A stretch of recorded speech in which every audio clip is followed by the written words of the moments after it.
नमस्कार। कार्तिक माह की कृष्ण पक्ष की त्रयोदशी तिथि के दिन समुद्र मंथन के समय भगवान धन्वंतरी अमृत कलश लेकर प्रकट हुए थे।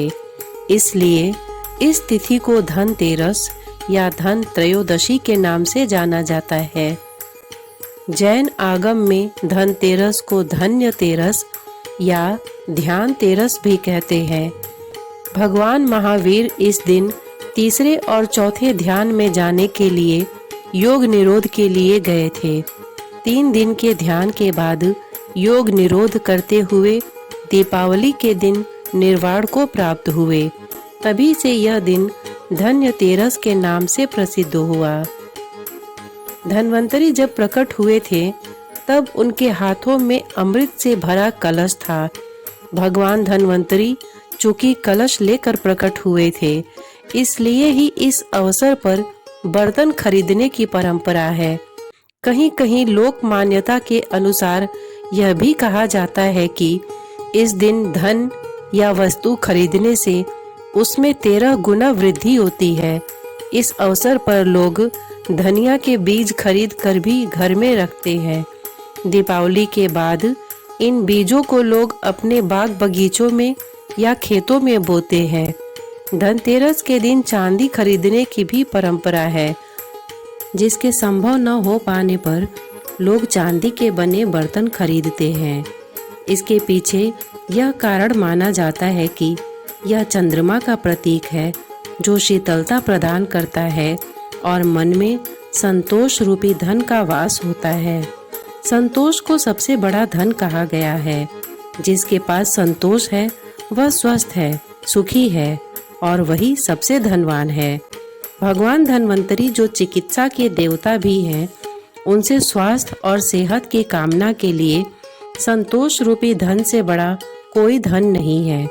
लोग इस दिन ही दीपावली की रात लक्ष्मी गणेश की पूजा हेतु मूर्ति भी खरीदते हैं।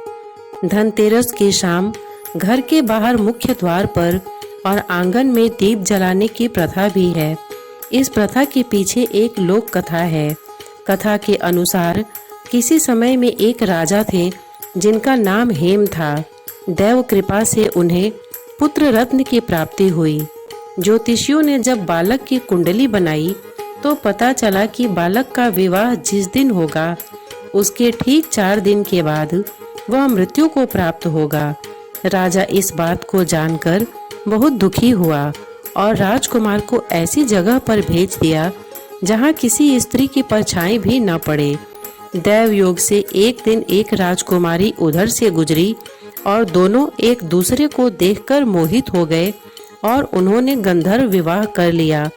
विवाह के पश्चात विधि का विधान सामने आया और विवाह के 4 दिन बाद यमदूत उस राजकुमार के प्राण लेने आ पहुँचे। जब यमदूत राजकुमार के प्राण ले जा रहे थे, उस वक्त नवविवाहिता उनकी पत्नी का विलाप सुनकर उनका हृदय भी द्रवित हो उठा, परंतु विधि के अनुसार उन्हें अपना कार्य करना पड़ा।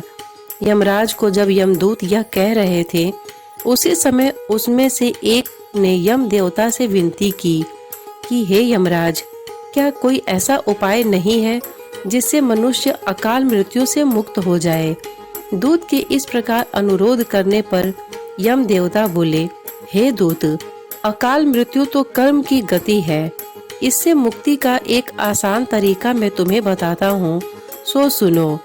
कार्तिक कृष्ण पक्ष की त्रयोदशी की रात जो प्राणी मेरे नाम से पूजन करके दीपमाला दक्षिण दिशा की ओर भेंट करता है, उसे अकाल मृत्यु का भय नहीं रहता। यही कारण है कि लोग इस दिन घर के बाहर दक्षिण दिशा की ओर दीप जलाकर रखते हैं। धन्वंतरी देवताओं के चिकित्सक हैं और चिकित्सा के देवता हैं। इसलिए चिकित्सकों के लिए धनतेरस का दिन बहुत ही महत्वपूर्ण होता है। इस मान्यता के अनुसार धनतेरस की संध्या लोग आंगन में यम देवता के नाम पर दीपक जला कर रखते हैं। इस दिन लोग यम देवता के नाम पर व्रत भी रखते हैं। धनतेरस के दिन दीप जलाकर भगवान धन्वंतरी की पूजा करें। भगवान धन्वंतरी से स्वास्थ्य बनाए रखने हेतु प्रार्थना करें। चांदी का कोई पात्र व लक्ष्मी गणेश अंकित सोने चांदी का सिक्का खरीदा जाता है। दीपावली की रात भगवान श्री गणेश व देवी लक्ष्मी के लिए भोग चढ़ाया जाता है। कहा जाता है कि समुद्र मंथन के समय भगवान धन्वंतरी और माँ लक्ष्मी का जन्म हुआ था। यही कारण है कि धनतेरस को भगवान धन्वंतरी और माँ लक्ष्मी की पूजा की जाती है। धनतेरस दिवाली के 2 दिन पहले मनाया जाता है। धनतेरस के इस शुभ अवसर पर हम कई चीजों की खरीदारी करते हैं। सोने, चांदी, बर्तन या कोई इलेक्ट्रॉनिक सामान खरीदे जाते हैं। धनतेरस के दिन दीप दान करने का हमारे शास्त्रों में सर्वाधिक महत्व है। ऐसा करने से अकाल मृत्यु का भय समाप्त हो जाता है और यमराज का आशीर्वाद प्राप्त होकर आयु में वृद्धि होती है। इसके लिए सूर्यास्त के पश्चात 13 दीपक प्रज्वलित कर उनकी कुमकुम अष्टगंध से पूजा करके काले तिल डाल दें और उसमें से एक दीपक मंदिर में, बाकी घर के सभी जगह लगा दें। उसके बाद आप आटे का चौमुखी तेल का दीपक बनाएं और उसे घर के मुख्य द्वार पर दाईं तरफ रख दें। उसमें बाती डालें। ध्यान रखें, बाती का मुंह दक्षिण दिशा की तरफ हो। फिर दीप प्रज्वलित कर उसमें कुमकुम व हल्दी द्वारा पूजन करें। पुष्प अक्षत चढ़ाएं। फिर उसमें थोड़ी सरसों, 1 कौड़ी व सिक्का डालें। साथ ही 13 साबुत काली मिर्च डालें और फिर मृत्यु के देवता यमराज से प्रार्थना करें कि परिवार के सभी सदस्यों पर उनकी दया दृष्टि बनी रहे। हम सभी पर अकाल मृत्यु का भय समाप्त होकर हमें दीर्घ आयु प्रदान करे। ऐसा करने के बाद आप दीपदान अवश्य करें। इसके लिए आप मंदिर में जाकर दीप मालिका लगाएं या फिर किसी के घर पर जाकर भी दीप प्रज्वलित कर सकते हैं।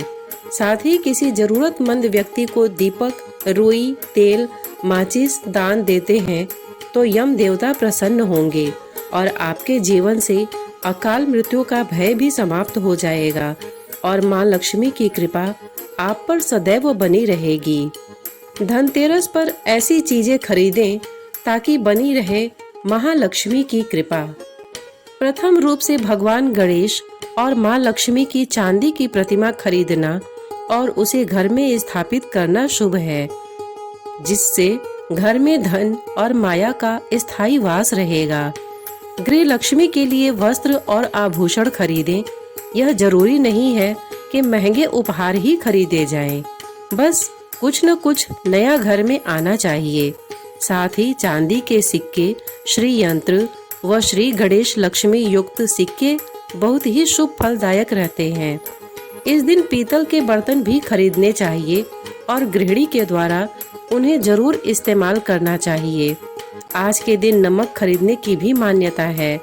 नमक धनतेरस के दिन सुबह खरीदें और धनतेरस से लगाकर भैया दूज तक रोज इस नमक को पानी में मिलाकर घर में पोछा लगाना चाहिए। घर की नकारात्मक ऊर्जा नष्ट होती है और संतान पर पड़ने वाले बुरे प्रभाव भी समूल नष्ट हो जाते हैं। 7 मुखी रुद्राक्ष भी धनतेरस के दिन खरीदना चाहिए। इस रुद्राक्ष की पूजा दीपावली के दिन करें और गले में धारण करें। 7 मुखी रुद्राक्ष में माँ लक्ष्मी का वास होता है। इसे स्थापित करने से माँ लक्ष्मी की कृपा हम पर बनी रहती है। मिट्टी के दीपक जो कि इस महापर्व से प्रज्वलित किए जाते हैं, उन्हें भी आज ही खरीदना चाहिए। हजारों साल पहले कोई इलेक्ट्रॉनिक प्रोडक्ट तो थे नहीं। पुराने समय में ओखली खरीदी जाती थी। गेहूं से आटा बनाने वाली चक्की खरीदी जाती थी, जिससे कोई न कोई चलित यंत्र घर में आए और चलायमान यंत्र हमेशा प्रगति की ओर इशारा करता है। धनतेरस की पूजा बिना कुबेर की पूजा के अधूरी है। सर्वप्रथम आप दीपक प्रज्वलित कर घर, ऑफिस, फैक्ट्री अथवा अपने व्यावसायिक स्थल की तिजोरी में कुबेर का पूजन करें। देव कुबेर का ध्यान करते हुए अपने हाथ में सर्वप्रथम नाग केसर लेकर हाथ जोड़ें एवं ओम ह्रीं श्रीं क्रीं श्रीं कुबेराय अष्टलक्ष्मी मम गृहे धनम पुरय पुरय नमः मंत्र बोलते हुए धूप दीप नैवेद्य से उनका पूजन करें। इतने धैर्य से इसे सुनने के लिए आपने अपना बहुमूल्य समय दिया, इसके लिए आपका बहुत बहुत धन्यवाद। नमस्कार।